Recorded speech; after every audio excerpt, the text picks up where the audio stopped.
दोस्तों, इस वीडियो में आप जानेंगे कि मध्य प्रदेश शासन ने हाल ही में जो खसरा और खतौनी के नए फॉर्मेट चालू किए हैं, उनमें खसरा खतौनी के नए तथा पुराने फॉर्मेटों में क्या अंतर है।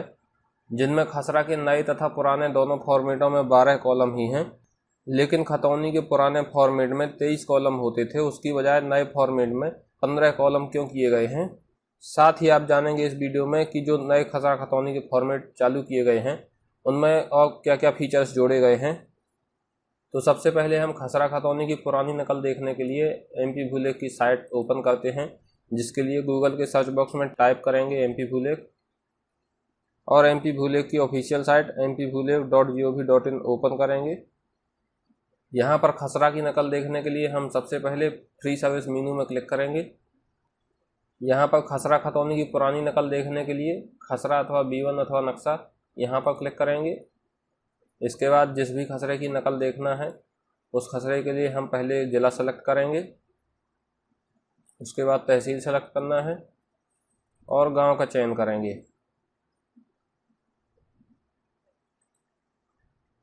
इसके बाद यहाँ पर 3 ऑप्शन दिए हैं, भूमि स्वामी, खसरा संख्या तो खाता संख्या। तो मैं खसरा संख्या सेलेक्ट कर रहा हूँ। इसके बाद खसरा संख्या का चयन करेंगे, तो मैं 35 नंबर खसरा देखना चाहता हूँ।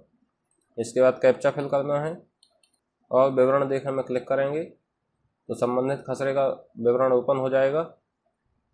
ये हमारे 35 नंबर खसरे की जानकारी आ गई है, जिसमें खाते में 2 खसरे हैं, 35 और 381, और उनका रकबा भी दिया गया है। तो हम सबसे पहले खसरे की नकल देखते हैं। यहाँ आई बटन में क्लिक करेंगे तो ये हमारे सामने 35 नंबर खसरा खुल गया है। 2 नंबर कॉलम में उसका रकबा दिया है और 3 नंबर कॉलम में उसके सभी सह खातेदारों के नाम, उनका हिस्सा और स्वत्व यानी कि भूदानधारी दिया गया है। इसमें 12 कॉलम ही हैं।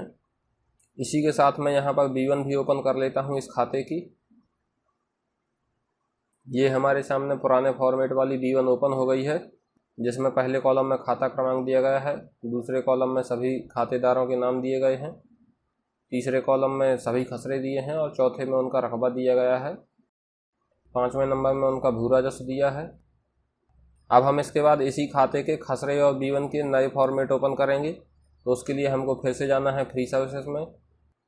इसके बाद हमको जाना है सबसे आखिरी के ऑप्शन में नया खसरा अथवा खतौनी प्रारूप, तो इस पर हम क्लिक करेंगे।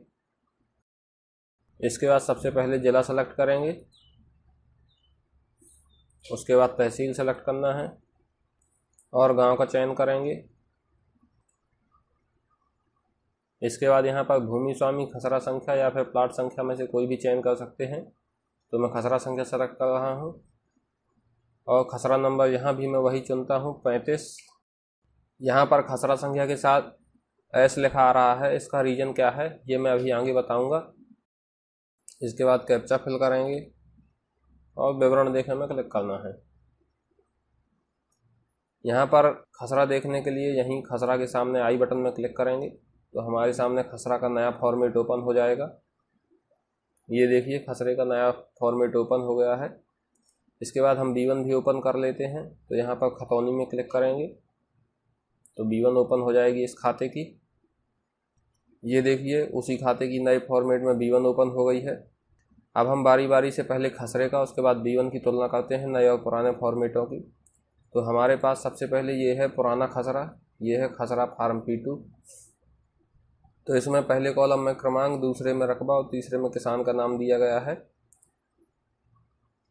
जबकि नए खसरे में यहाँ पर पहले कॉलम में भूमि के भाग की यूनिक आईडी दी गई है। तो जिस तरह से ग्राम का ग्राम कोड होता है, एक यूनिक आईडी होती है हर ग्राम की, इसी तरह से अब भूमि की भी यहाँ पर आने वाले भविष्य में यूनिक आईडी लिख कर आया करेगी।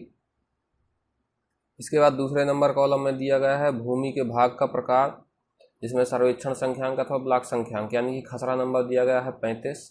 इसके बाद तीसरा नंबर कॉलम खाली है, जिसमें दिया है भूखंड क्रमांक, यानी कि अगर ये आवासीय उपयोग के लिए होता, कृषि उपयोग ना होता, तो यहाँ पर प्लॉट नंबर दिया होता, यानी भूखंड संख्यांक। इसके बाद चौथे नंबर कॉलम में है क्षेत्रफल हेक्टेयर में अथवा वर्ग मीटर में। तो कृषि भूमि है तो इसलिए क्षेत्रफल हेक्टेयर में दिया गया है। उसके बाद है दूसरा भूमि उपयोग, जिसके लिए निर्धारण किया गया है, तो कृषि है। तीसरा है भू राजस्व अथवा भूभाटक रुपये में, तो भू राजस्व दिया गया है 1.19 रुपये। अगर ये भूमि कृषि उपयोग में ना होकर आवासीय उपयोग में होती तो यहाँ पर कृषि के बजाय आवासीय लिखा होता और तीसरे नंबर कॉलम में भूखंड संख्यांक यानी कि प्लॉट नंबर दिया गया होता और ये भू राजस्व की जगह यहाँ पर भू भाटक लिखा होता। इसके बाद 5वें नंबर कॉलम में सभी सहखातेदार अलग अलग बॉक्स में दिए गए हैं, तो इसमें 5 सहखातेदार हैं। 6वें नंबर कॉलम में उनका हिस्सा दिया गया है 1/5। इसके बाद 7 नंबर कॉलम में शासकीय पट्टेदार है यदि तो उसकी जानकारी दी गई होती, जो कि अभी ब्लैंक है। 8वें नंबर कॉलम में अधिभोगी कृषक की जानकारी आएगी और 9वें नंबर कॉलम में भूमि पर विलंगम तथा प्रभार यानी कि बंधक वगैरह जो भी दर्ज होता है तो 9 नंबर कॉलम में आएगा वो। इसके बाद 10 और 11 नंबर में फसल का विवरण आएगा और 12 नंबर कॉलम कैफियत का है, जिसमें अन्य जानकारी दर्ज होती है, जैसे प्रकरण क्रमांक इसमें दर्ज है जिसके तहत इस खाते का नामांतरण अभी हुआ था।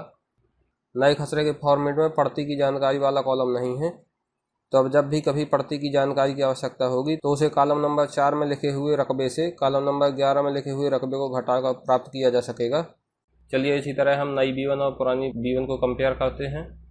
तो हमारे पास ये पुरानी B1 है जिसमें कॉलम नंबर 1 में खाता क्रमांक दिया है, दूसरे नंबर कॉलम में सभी सहखातेदारों का नाम और उनका हिस्सा दिया गया है, तीसरे नंबर कॉलम में खसरा नंबर है, चौथे नंबर कॉलम में उनका रकबा है, 5वें नंबर कॉलम में भू राजस्व दिया गया है और इसमें कुल 23 कॉलम हैं।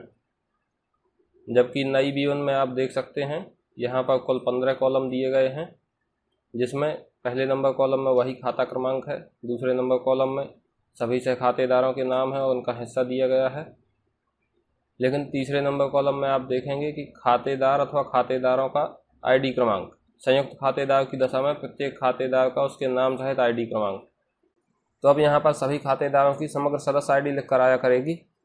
इसके बाद चौथे नंबर कॉलम में दिया है सर्वेक्षण संख्यांक भूखंड संख्यांक के साथ इसका ब्लॉक संख्यांक सहित S कृषक भूमि को तथा P गैर कृषक भूमि को दर्शाता है और दूसरा है क्षेत्रफल जो कि वर्ग मीटर या फिर हेक्टेयर में होगा। तो यहाँ पर S यानी कृषि भूमि है अगर तो खसरा नंबर के साथ S लिख कर आएगा और अगर ये भूखंड आवासीय होता तो यहाँ पर P लिख कर आता S की बजाय। तो इस तरह से 4 नंबर कॉलम में खसरा नंबर और उसका क्षेत्रफल दिया गया है हेक्टेयर में, जबकि पहले की B1 में रकबा में हेक्टेयर नहीं लिख कर आता था। आप देख सकते हैं 4 नंबर कॉलम में क्षेत्रफल दिया है लेकिन यहाँ पर हेक्टेयर या वर्ग मीटर कुछ भी नहीं लिख कर आता।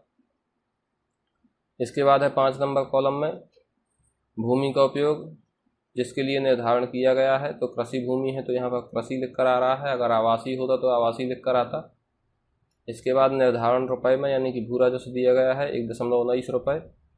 इसके बाद है 7 नंबर कॉलम जिसमें दिया गया है मध्य प्रदेश भू राजस्व संहिता 1956 की धारा 58 का के अधीन छूट। तो इस धारा के अधीन जो भी छूट होती भू राजस्व वगैरह में तो वो यहाँ पर 7 नंबर कॉलम में दी जाती। इसके बाद है 8 नंबर कॉलम में भू राजस्व का शीर्ष, तो जितने तरह का भू राजस्व वसूला जाता है उनके शीर्ष दिए गए हैं, जैसे भू राजस्व, पंचायत उपकर, शाला उपकर, वाणिज्य कर, नीचे योग दिया गया है। 9 नंबर कॉलम में चालू वर्ष की मांग दी गई है जिसमें भू राजस्व 1.19 रुपये है, पंचायत उपकर 0.60 रुपये है, शाला उपकर 0 है, वाणिज्य कर भी 0 है और योग 1.79 रुपये है। इसके बाद 10, 11 और 12 नंबर में बकाया जो भी भू राजस्व होता है उसकी जानकारी दी जाती है और 13 नंबर में भुगतान की गई राशि का ब्यौरा आता है। 14 नंबर में देय राशि जो कि बकाया है अभी वो दी गई है और 15 नंबर में अभियुक्तियाँ यानी अतिरिक्त चीज़ें दी जाती हैं। तो इस तरह से आपने देखा कि पुराने खसरे और नए खसरे के फॉर्मेट में क्या क्या अंतर हुए हैं। इसी तरह पुरानी B1 और नई B1 के फॉर्मेट में क्या अंतर है, नई B1 जो आई है उसके फॉर्मेट में क्या क्या नई चीज़ें जोड़ी गई हैं जो कि पुरानी B1 के फॉर्मेट से बेहतर हैं। जैसे कि यहाँ पर S लिख कर आ रहा है, यानी कि अब हम सीधे खसरा क्रमांक से ही जान जाएंगे कि ये खसरा क्रमांक आवासीय है या फिर कृषि भूमि के लिए उपयोग हो रहा है। इसी तरह रकबा के साथ अब हेक्टेयर लिख कर आ रहा है, यानी कि रकबे में कन्फ्यूजन वाली समस्या ख़त्म हो जाएगी कि वर्ग मीटर में या फिर हेक्टेयर में जो भी है वो लिख कर आएगा यहाँ पर। इसके साथ ही यहाँ पर उपयोग लिख कर आने लगा है 5 नंबर कॉलम में कृषि, जो कि पहले की B1 में नहीं आता था।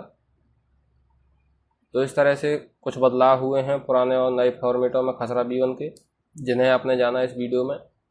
अभी जो ये नए B1 और खसरा के फॉर्मेट चालू हुए हैं तो इनकी प्रमाणित प्रति 9 अप्रैल 2021 के बाद निकलना चालू हो जाएगी। तो अगर वीडियो अच्छा लगा हो तो इसे लाइक और शेयर करें, चैनल को जरूर सब्सक्राइब करें। धन्यवाद।